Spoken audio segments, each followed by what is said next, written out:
నమస్తే అండి. నా పేరు సలీం. తెలంగాణ రాష్ట్ర విద్యార్థి నాయకుడు ఉస్మానియా జేఏసీ. ఈరోజు ఏంటంటే తెలంగాణ రాష్ట్రంలో 1,24,524 మంది జీవితం దృష్ట్యా ఈరోజు ప్రెస్ మీట్ పెట్టడం జరుగుతుంది. నీళ్లు, నిధులు, నియామకాల ఆధారంగా ఏర్పడిన తెలంగాణ రాష్ట్రం 1,200 విద్యార్థుల ఆత్మ బలిదానాలుగా విధానంగా ఏర్పడిన తెలంగాణ రాష్ట్రంలో 1,24,524 సర్టిఫికెట్లు ఆచార్య నాగార్జున యూనివర్సిటీలో చదివిన ఇక్కడ విద్యార్థులు సర్టిఫికెట్లు చెల్లడం అనేది చాలా దురదృష్టకరం. టీజీపీఎస్సీ కూడా చాలా మొండివేకరతో వ్యవహరిస్తుంది.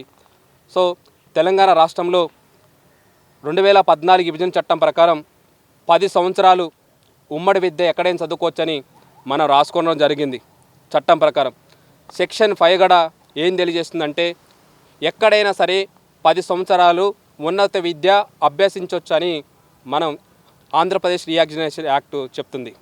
కానీ తీరా పిల్లలు సమయాన్ని, ధనాన్ని అంతా వేస్ట్ చేసుకున్న తర్వాత ఇప్పుడు తీరా సర్టిఫికెట్లు చేతికొచ్చిన తర్వాత టీజీపీఎస్సీ వేసిన నోటిఫికేషన్లో కూడా అత్యున్నతమైన ర్యాంకులు సాధించుకొని జాబ్ కొడితే టీజీపీఎస్సీ వెరిఫికేషన్ సమయంలో తీసి సర్టిఫికెట్లో పక్కన వేయడం జరుగుతుంది. ఎవరండి వాళ్ళు? మన తెలంగాణ రాష్ట్రం కోసం కష్టపడి 1,200 మంది బలిదానాలు చేసుకున్న ఆధారంగా ఏర్పడిన తెలంగాణ రాష్ట్రంలో ఈ 1,24,524 మంది స్టూడెంట్స్ మనవాళ్ళు కాదా? తెలంగాణ రాష్ట్రం సాధించుకుంది ఎందుకు? మన విద్యార్థులకు మన నియామకాలు మనకు వస్తాయని సాధించుకున్న తెలంగాణ రాష్ట్రంలో మీరు సర్టిఫికెట్లు చెల్లబడడానికి మీరు ఎవరు? అసలు టీజీపీఎస్సీలో ఎవరైనా బోర్డు మెంబర్లు మీరు ఏమైనా తెలంగాణ రాష్ట్రానికి ఉద్యమంలో మీరు ఏమైనా పాల్గొన్నారా? తెలంగాణ రాష్ట్రంలో మీకు వాళ్ళకి సంబంధించింది మీకు ఏం తెలుసని మీరు సర్టిఫికెట్లు చెల్లమని మీ బోర్డు మెంబర్లు నిర్ణయం తీసుకునే అధికారం మీకు ఎవరిచ్చారు? టీజీపీఎస్సీకి అధికారం లేదు. హైయర్ ఎడ్యుకేషన్ అనేది డిగ్రీ, పీజీ సంబంధించిన సర్టిఫికెట్లు చెల్లితీయో చెల్లవని చెప్పే అధికారం హైయర్ ఎడ్యుకేషన్ వాళ్ళకు ఉంటుంది. కానీ మీరేందండి టీజీపీఎస్సీ అడ్వకేట్లను పెట్టుకొని హైకోర్టులో కేసులు వేయించుకొని సింగిల్ బెంచీలో అనుకూలంగా మన రాష్ట్రం విద్యార్థులు నష్టపోతారు అనే ఉద్దేశంతో సింగిల్ బెంచ్ అభ్యర్థులకి అనుకూలంగా తీర్పిస్తే మీరు కావాలని టీజీపీఎస్సీకి మన డివిజనల్ బెంచ్కి వెళ్ళేసి వాళ్ళపైన పెద్ద పెద్ద హైకోర్టు అడ్వకేట్లు పెట్టి వాదించే అధికారం మీకు ఎందుకు అవసరమైంది? మన విద్యార్థులకు మనం ఇచ్చుకోవడానికి సర్టిఫికెట్లో వ్యాలిడ్ చేయడానికి మీరు ఎందుకు ఇది పడుతున్నారు? మీ ఇంట్లో ఉద్యోగాలు ఏమైనా ఇస్తున్నారా మన తెలంగాణ రాష్ట్ర ప్రజలకి? మన తెలంగాణ ఉద్యమంలో పాల్గొన్న విద్యార్థులే కదా. మనకి ఆచార్య నాగార్జున యూనివర్సిటీ వీసీ కూడా హైయర్ ఎడ్యుకేషన్కి టీజీపీఎస్సీకి ఒక లెటర్ రాసిండు. ఏమని రాసిందంటే 1,24,524 మంది స్టూడెంట్స్ అనేవాళ్ళు తెలంగాణ విద్యార్థులు వీళ్ళు 2014 చట్టం ప్రకారం 10 సంవత్సరాలు ఏడైనా చదువుకోవచ్చని మరి రాశారు. కాబట్టి ఆ సెక్షన్ ప్రకారమే మేము ఆచార్య నాగార్జున యూనివర్సిటీలో సెంటర్లు పెట్టేసి హైదరాబాద్లో మేము చదివించినాం, వాళ్ళకి సర్టిఫికెట్లు కూడా ఇచ్చినాం. కాబట్టి ఈ సర్టిఫికెట్లు వ్యాలిడ్ కావాలని టీజీపీఎస్సీ హైయర్ ఎడ్యుకేషన్కి కూడా మన వీసీ గారు కూడా లెటర్ రాసిండు. ఆచార్య నాగార్జున వీసీ కూడా ఆయన చెప్పి మానవత దృక్పథంతో ఆలోచించి నిర్ణయం తీసుకొని వాళ్ళ సర్టిఫికెట్లు విద్యలో ఉద్యోగాలలో అవకాశాలు కల్పించాలని లెటర్ రాస్తే మీకు ఎందుకు అంత మంట టీజీపీఎస్ అని నేను కోరుతున్నాను.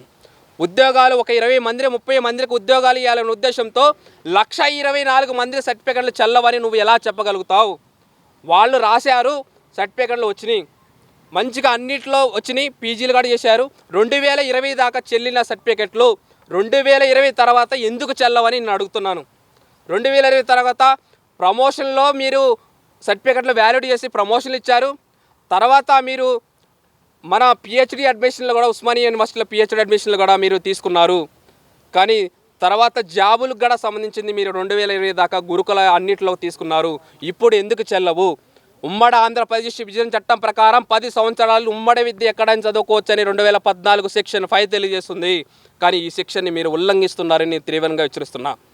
దయచేసి కాంగ్రెస్ ప్రభుత్వాన్ని కూడా నేను ఒకటే కోరుతున్నాను, మన పిల్లలు, మన విద్యార్థులు, మన తెలంగాణ బిడ్డలకి 1,24,000 మంది సర్టిఫికెట్లు టీజీపీఎస్సీ తీసుకున్న చర్యల వల్ల నష్టపోయి ఈ సర్టిఫికెట్లు చెత్త కుప్పలకు పోవడానికి సిద్ధంగా ఉన్నాయని కోరుతున్నాను. దయచేసి మీరు ప్రభుత్వం వెంటనే క్యాబినెట్ నిర్ణయం అయినా తీసుకోండి. వీళ్ళు స్పెషల్కి సంబంధించిన పాలసీ అయినా తీసుకొచ్చి, పాలసీ మేటర్ కాబట్టి మీరు కంపల్సరీగా ఈ సర్టిఫికెట్లు చెల్లే విధంగా ప్రభుత్వం చర్యలు తీసుకోవాల్సిందిగా తెలంగాణ రాష్ట్ర విద్యార్థి నాయకుడిగా డిమాండ్ చేస్తున్నాను. టీజీఎస్పీఎస్సీ ఎందుకు ఈ సర్టిఫికెట్లను పక్కన పెట్టిందనేది ఒక అంశము. ఒకవేళ రాబోయే రోజులు ఇట్లనే విస్మరిస్తే మీ కార్యాచరణ ఎట్లా ఉండబోతున్నది? టీజీపీఎస్సీ అనేది అసలు టీజీపీఎస్కి అధికారం ఉండదండి. హైయర్ ఎడ్యుకేషన్ వాళ్ళు ఏం చేస్తారంటే క్వాలిఫికేషన్ డిగ్రీలైనా పీజీలైనా సంబంధించింది నిర్ణయం తీసుకునే అధికారం వాళ్ళకు ఉంటుంది కదా. అయితే టీజీపీఎస్కి ఏం చెప్తారంటే మా డిపార్ట్మెంట్లో ఇన్ని వేకెన్సీస్ ఉన్నాయి, ఈ వేకెన్సీకి సంబంధించింది మీ దగ్గర అభ్యర్థులు మేధోపరమైన సంపత్తి కలిగిన విద్యార్థులు ఎవరైనా ఉంటే ఎంప్లాయీస్గా మాకు కావాలని జీఏడీ డిపార్ట్మెంటు ఫైనాన్స్ డిపార్ట్మెంట్ వాళ్ళు లెటర్ రాస్తారు టీజీపీఎస్కి. మాకు ఇంతమంది 500 మంది ఉద్యోగులు కావాలి, మంచి టాలెంట్ పర్సన్స్ కావాలి, మాకు అడ్మినిస్ట్రేషన్ నడిపించుకోవడం కోసం రాస్తారు. టీజీపీఎస్ ఏం చేయాలండి, ఎగ్జామ్ పెట్టాలి, తీసుకొని ఎగ్జామ్ సంబంధించిన క్వశ్చన్ పేపర్లు తయారు చేసి మంచి వ్యక్తుల్ని అడ్మినిస్ట్రేట్కి ఉపయోగపడే వ్యక్తులు తయారు చేసి ఇచ్చేసి బాధ్యత మీది.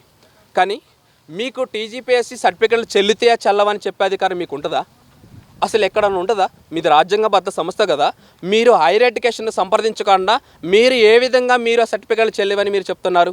కాబట్టి టీజీపీఎస్సీలో 4-3 వాళ్ళు సభ్యులు మేము తీసుకున్న బోర్డు మెంబర్లు అనడానికి వీలు లేదు. దయచేసి మన విద్యార్థులకు మనం న్యాయం చేసుకోకపోతే తెలంగాణ విద్యార్థులు ద్రోహులుగా మనం మిగిలిపోతామని చెప్తున్నాను.